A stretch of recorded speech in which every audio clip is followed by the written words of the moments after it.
السلام عليكم ورحمة الله تعالى وبركاته. مرحبا بكم إخواني أخواتي في فيديو جديد على قناة ريحة البلاد ووصفة جديدة، وصفات جديدة إن صح التعبير، وأيضا فوائد جديدة بحول الله. كما كتعرفوا إخواني أخواتي، فأجدادنا وأباؤنا كانوا عايشين بالوصفات الطبيعية وفوائد بعض النباتات وبعض الأشياء التي كانوا كيستخرجوها من الطبيعة. هما ما كانوش عارفين شنو هو الطبيب ولا شنو هي الصيدلية. كان طبيبهم هو الطبيعة، وأيضا الصيدلية ديالهم هي الطبيعة. وكانوا الناس كيعيشوا 70 عام 80 عام 90 عام، وكانت المرأة كتولد 7 8 9 10 13، وكان بنادم صحيح وبخير وعلى خير. لكن في الآونة الأخيرة بغينا نرجعوا لهاد التقاليد ديال الوصفات الطبيعية. لذلك راني كنسول بزاف وكنقلب في المواقع الإلكترونية، وكنسول الجدة ديالي وكنسول الجد ديالي وكنسول الناس باش نجيب لكم واحد الوصفة وبعض الفوائد، ماشي هكا كنجيب وصفات. اليوم إخواني أخواتي جبت لكم واحد النبات أو شجرة اللي هي عظيمة وفوائد ديالها كثيرة، وغادي تشكروني بزاف على هذا الفيديو وهاد الفوائد ديالها. معظم الامراض اللي كتشفي هاد الشجره، اوراقها ولا الجذوع ديالها ولا الجذور ديالها ولا ديك الجلده ديالها، فهي عديده اخواني اخواتي. لكن قبل كل شيء ما تنساش تشارك في القناه باش ديما يوصلك جديد القناه ديالنا. راه هناك عده وصفات في القناه، وما تنساش الى اول مره كتشوف هذا الفيديو نشره مع الاهل والاصدقاء والناس اللي محتاجين من هذه الاشياء. راه نحن محتاجين لهذه الوصفات. راه كاين الناس كيقلبوا على وصفات طبيعيه خاليه من المواد الكيميائيه وما كيلقيوهاش. لذلك اخي اختي نشروا الفيديو، الله يجازيكم بالخير. كما تعرفوا شجرة الكاليبيتوس عندها اولا علاش كتغرس شجرة الكاليبيتوس. شجرة الكاليبيتوس كما كتعرفوا إخواني أخواتي فهي طاردة للحشرات، تطرد الشنيولة والذباب والبعوض. تاني حاجة إخواني أخواتي هي كتصد للرياح، كتغرس باش تصد الرياح، داك العجاج وداك الشيء اللي تيكون كتصد لنا الرياح. ثالث حاجة هي كتصد الرمال. الرمال اللي كتجي من الصحراء كتصدها، كيغرسوها باش تصد الرمال باش ما توقعش قضية التصحر. رابع حاجة إخواني أخواتي هي كتب التربة من الانجراف. وهذه الناس اللي في أوروبا ولا شي حاجة غادي يشوفوها كتغرس بزاف في الحدائق، ولكن الموطن ديالها الأصلي كتغرس في الغابات إخواني أخواتي. دابا ان شاء الله غادي نمروا الفوائد ديال هاد الاغصان وهاد الاوراق. ان شاء الله نعطيكم الفوائد والوصفات اللي كنتو كتقلبوا عليها وما صطاش في اليوتيوب. اليوم ان شاء الله غادي تشكروني على هذا الفيديو اللي طرقت ليه لجميع الامراض اللي كتداوي هاد الشجره بحول الله. يلا خوتي خواتاتي وجدوا ستيلو وورقه وباش تقيدوا الفوائد وايضا الوصفات. كما كتعرفوا شجرة الكاليبتوس تسمى أيضا بالكينة، شجرة الكينة، وهي كتغرس في الحدائق وفي المنازل أيضا وفي الغابات، وفين ما مشيتي كتلقى هاد الشجرة. المهم ما عندناش مشكل ديال هاد الشجرة نسبوا الأوراق ديالها ولا شي حاجة. دابا نمروا إن شاء الله الفوائد ديالها. أول فائدة هي كتعالج الزكام ونزلات البرد، وكتدخل هاد الشجرة في صناعة بعض الأدوية المستعملة لعلاج بعض الأمراض، وكتحتوي على مجموعة من المركبات الكيميائية التي كتساعد على تخفيف احتقان البلغم، تخفيف حدة الأعراض المرافقة للربو. الناس اللي كتعاني من الربو ولا الحساسية راه كتعالج هذه إخواني أخواتي من هذا المشكل. تخفيف الكحة والسعال، الناس اللي كتكح والسعال فيها فهي راه كتحسن وكتخفف من الكحة والسعال. تحسين صحة الرئتين، وكتقاوم الالتهابات بأنواعها. العلاج وكتعالج الصداع الذي يرافق الالتهابات الجهاز التنفسي يا إخواني أخواتي. وكيفاش نديروا لهاد الوصفة إخواني أخواتي؟ وهو كاين الوصفة الأولى هو كنغليو الماء وكنغسلوا أوراق الكاليبتوس مزيان، وكنضيفوها لذاك الماء. ما كنطيبوش الاوراق، كنغليو الماء عاد باش كنزيدوها ديك الاوراق باش ناخذوا الفائده كلها كما هي. وايضا كيقوي المناعه من العديد من الالتهابات والامراض المعديه والبكتيريا، خاصه البكتيريات ايكولاي. وباش هاد الوصفه كما قلت لكم هي نفس الوصفه شرب الشاي، طريقه تحضير راه ذكرتها، شرب الشاي كاليبتوس وهو غلي الماء واضافه وغسل اوراق الكاليبتوس ثم اضافتها الى الماء المغلي. كيخفف الالام. تتعمل الاوراق الكاليبتوس كمسكن الم طبيعي عند استخدامها بالطريقه الصحيحه. فبعض الدراسات وجدت ان تدليك مناطق الالم بخلصة اوراق الكاليبتوس تساعدك بشكل كبير على تخفيف الالام موضعيا، خاصة في مثل الحالات الكدمات والتهاب المفاصل وألم الظهر. هذا تخفيف الآلام إخواني أخواتي الوصفة راني ذكرتها، لكن أنا نعاود كيعالج الكدمات والتهابات المفاصل وألم الظهر. الناس اللي كتعاني من التهابات المفاصل والروماتيزم ف أوراق الكاليبتوس كتساعد على تخفيف من هذه الآلام وتعالج أيضا الناس اللي كتعاني من آلام الظهر فهي كتحسن وكتشفيك من آلام الظهر. رابع حاجة هو كتساعد على صحة الفم والأسنان، وتستعمل خلاصة أوراق الكاليبتوس على تحسين الصحة الفموية بشكل عام.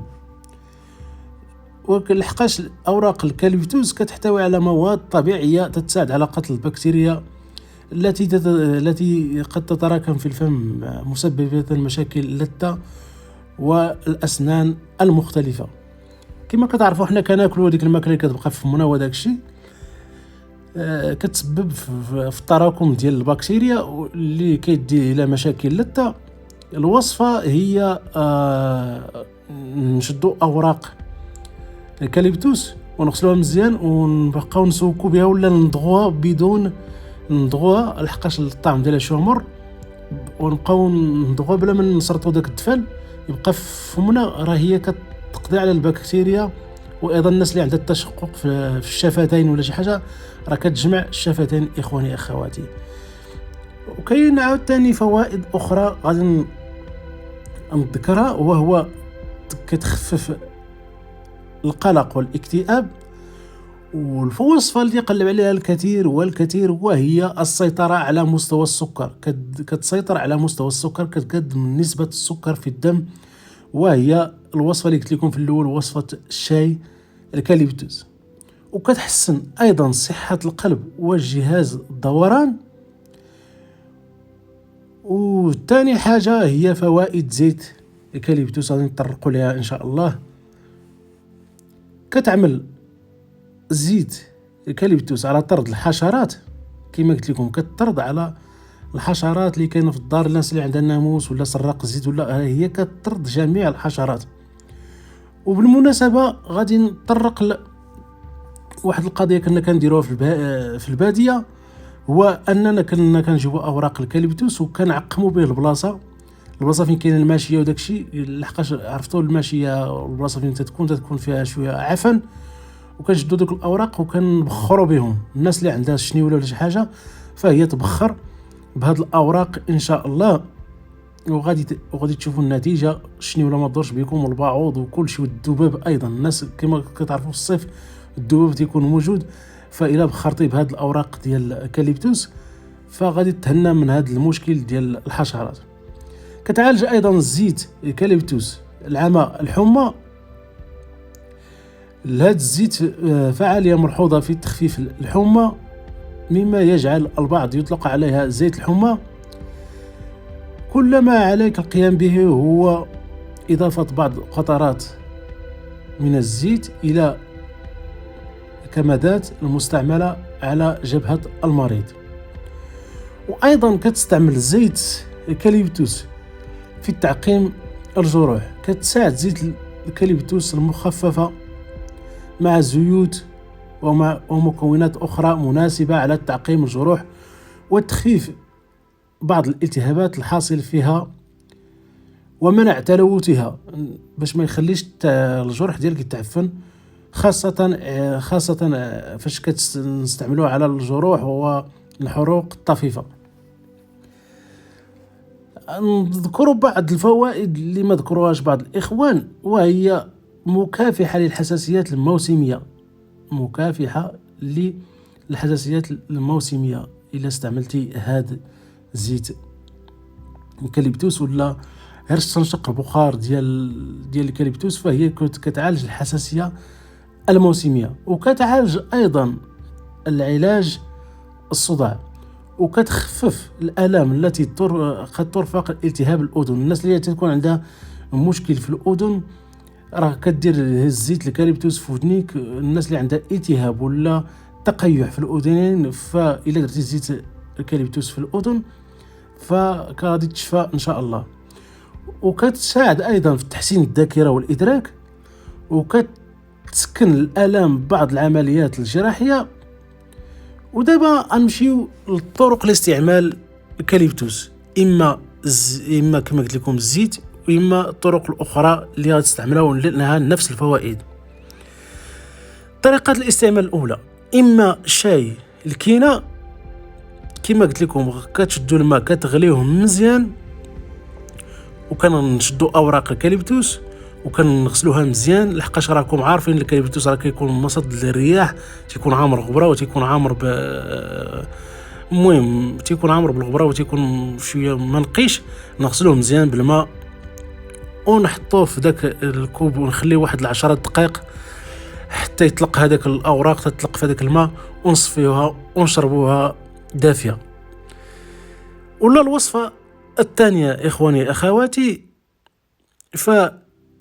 كتستطيع تشري زيت الكينة، فهي متواجدة في بعض المعشبات وداك الشيء، واستعمالها موضعيا على الجلد. هذا الزيت كتستعمل مثلا التقرحات ولا اللي قلت لكم على الجلد بعد التخفيف بأحد الزيوت الحاملة، أو تستطيع استعمالها عبر التنقيط ببعض قطرات منها في مرطب الهواء لتعقيم جو الغرفة.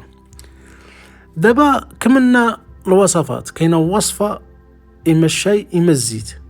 دابا غادي نحضركم إخواني أخواتي، نعطيكم بعض المخاطر ديال هذا الكاليبتوس، وإن شاء الله إلا درتو بالنصائح ديالي ما غادي يكون عندكم باس. كيتعتبر زيت الأوراق الكاليبتوس أحد الزيوت الغير الصالحة للاستهلاك البشرية، فهو زيت سام، لذا يمنع منعا باتا تناول الزيت، ويجب فقط استخدامه بشكل خارجي. وعند استخدام زيت الكاليبتوس يفضل القيام بخلطه أولا بأحد الزيوت الحاملة، لأنه زيت ثقيل بعد الشاي على البشرة وقد يسبب تهيجا. المعنى من هذا الشيء هو فاش نديرو زيت الكاليبتوس لا بد خصنا نهرسوه بهذه العبارة، نهرسوه، نزيدو واحد شوية ديال الزيت، مثلا زيت الزيتون ولا أي زيت، باش يخفض من هذاك التهيج ديالو. ويجب تجنب استعمال أوراق الكاليبتوس وزيوتها عندما يتعلق الأمر بالفئات التالية: الأطفال، كبار السن، الحوامل والمرضعات، ومرضى ضغط الدم، ومرضى الكلى. هذه هي الفوائد إخواني أخواتي، طرقت لها لجميعها وأعطيتكم وصفات، وإن شاء الله بالشفاء للجميع المرضى. ولكن خواتاتي ما تنسوناش تبارطاجيو هذا الفيديو، كاين ناس كيقلبوا هذه الوصفات وما صابوهاش. إن شاء الله غادي نبقى ندير وصفة كل يومين تقريبا، وإن شاء الله غادي تعم الفائدة. ما تنساوش إلا كنتم مازال ما مشتركين في القناة، اشتركوا في القناة وتضغطوا على زر الاشتراك باش يوصلكم دائما جديد القناة. وإلى هنا آتي لنهاية هذه الحلقة، وإلى حلقة أخرى إن شاء الله. الحلقة الجاية إن شاء الله غادي تكون على الناس اللي كانت يسولوني بزاف، هي كيف يمكنك علاج الغدة الدرقية. ومن بعد تلك الحلقة إن شاء الله غادي ندير حلقة عن الروماتيزم، علاج الروماتيزم، طرق العلاج ديال الروماتيزم الناجحة إخواني أخواتي. إلى هنا أتيت لنهاية هذه الحلقة، وإلى حلقة أخرى إن شاء الله. دمتم في رعاية الله، وإلى اللقاء.